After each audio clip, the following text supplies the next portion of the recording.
Hi, this is Gadi Elkan with Selig Film News. I'm here with the director of Concrete Love, Mauriaius Staerkle-Drux. Um, so explain to me how you first met the Baum family. Yeah. It's through your parents. Right. I grew up in an artist family in Europe. Well, my father is Swiss and my mother's German, so I'm kind of a Swiss-German guy traveling around with artist family. And through my mother, she's from Cologne, like the same city I shot the movie in and where the Böhm family is kind of located. So she knew those guys like as friends.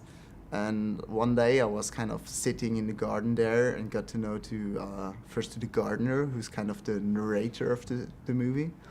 And I thought kind of he's a really funny guy. And then there was just like Gottfried and Elisabeth passing, this old couple, the both really famous architects in Germany. And I kind of fell in love with this old couple and thought to make a movie about them. It's interesting because she's sick, or Right. how open were they when you started? I mean, they were really cool dealing about this sickness thing because she had this dementia. I don't know how you say it. And she kind of had this already 10 years. So it was kind of special because this dementia made her in a way really soft and funny. So she just spoke out what she was thinking, and it was almost every time really on the point and really funny, but really triggering a lot of situations where like other family members wouldn't dare to say so.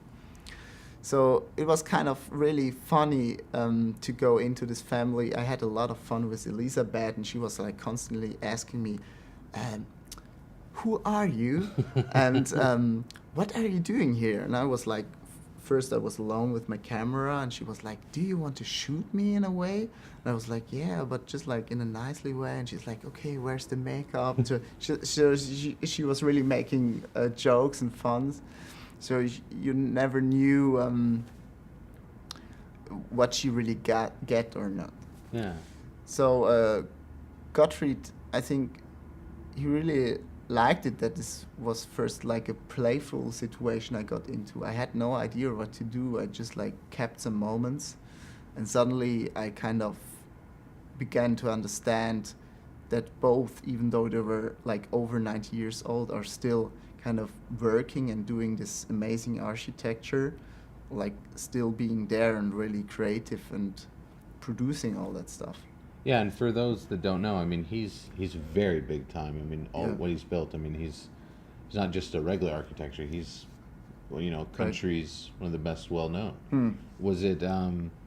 What did you filming in the house compared to you visit and you know the house, but what was it like actually filming there and figuring out where to film? Yeah, it was just kind of I followed kind of the emotional aspect. So I shot with them the scenes, how they talk to each other especially as an old couple, like really in a time where you're kind of doing all these buildings who are kind of immortal, but yourself are kind of really close to death. So this was kind of really tensionful because Elisabeth Böhm was a woman who also wanted to do a lot of architecture, but she didn't get to do it because she had first children, and then she realized, okay, the time is too short to do so many architecture. So she was kind of not really happy with the situation compared to him, to the husband, to Gottfried, who got well known and got the Pritzker Prize as an architect. So she was constantly kind of, when he was still working, she came and was like, what you doing? It's just taking the time away. We should kind of live, and I should go out. And he knew she can't go out by her own. So he took her, but he wanted to work anyhow. So it was really this tension situation I just followed. And then just one day she passed away. And this was kind of a shocking moment for us all, yeah. How do you change as a filmmaker after that? How do you deal with that and still go on? It causes a lot of decision and problems. Like the first problem was I realized I can't shoot this movie by my own.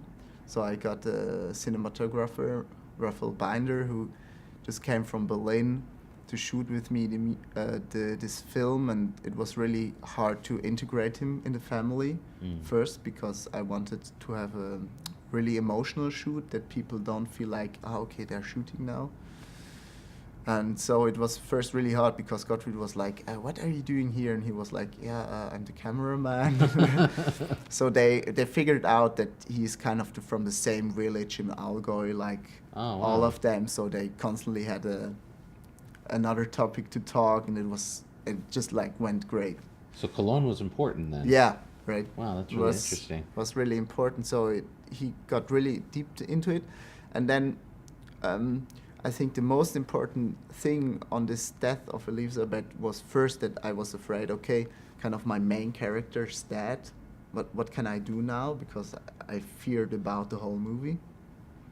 And on the other hand, it was like a big gift for the movie, because Gottfried wasn't that guy who's kind of, okay, my wife is dead, I'm dying right now as well. He's more the guy, okay, I get me a new car, and now I start a new life, figuring out what was my life about, and visiting all the stuff I've built and reflecting about, okay, was it worth that I worked so much, and was I neglecting the family, or was it okay this way? So this inner process began to roll, and this is kind of the moment you want to be with the camera.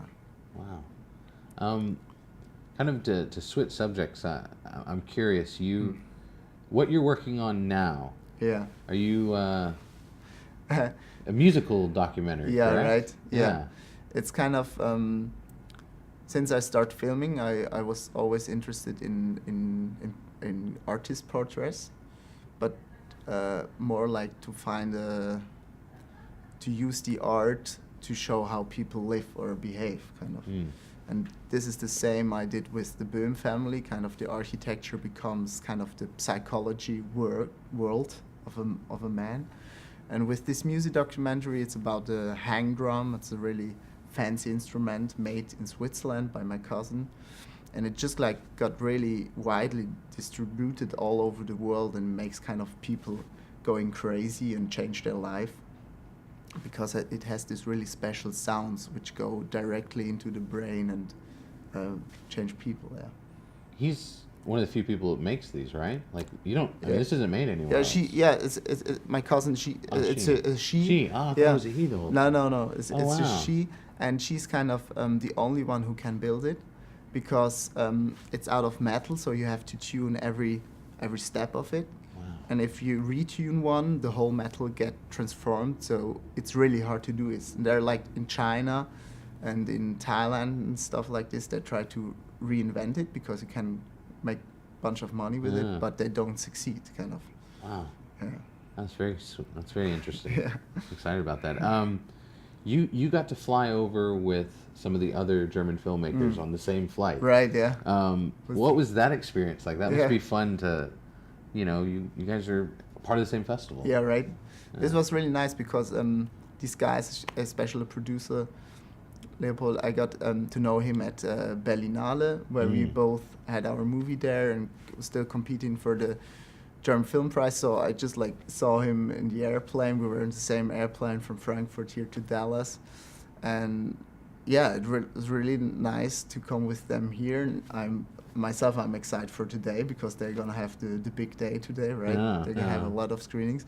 My screening is a little before, so I think we're gonna walk together the German red carpet. You haven't been in Dallas long, but what do you think of Dallas so far? That's really special because people ask me, okay, what do you think about the city? And since I made an architectural movie, you kind of talk about like these buildings and stuff like that. Especially in Dallas, you have a lot of Pritzker Prize buildings. So I already saw them. But kind of what makes me really excited about the city and especially Dallas is kind of the people who live in. And I just like since the 2 days I'm here, I had great time. Everyone was so friendly and taking me out and showing me around, and it was really awesome. I didn't expect this from America, since it's my just really the first time here for some days. I mean, yeah.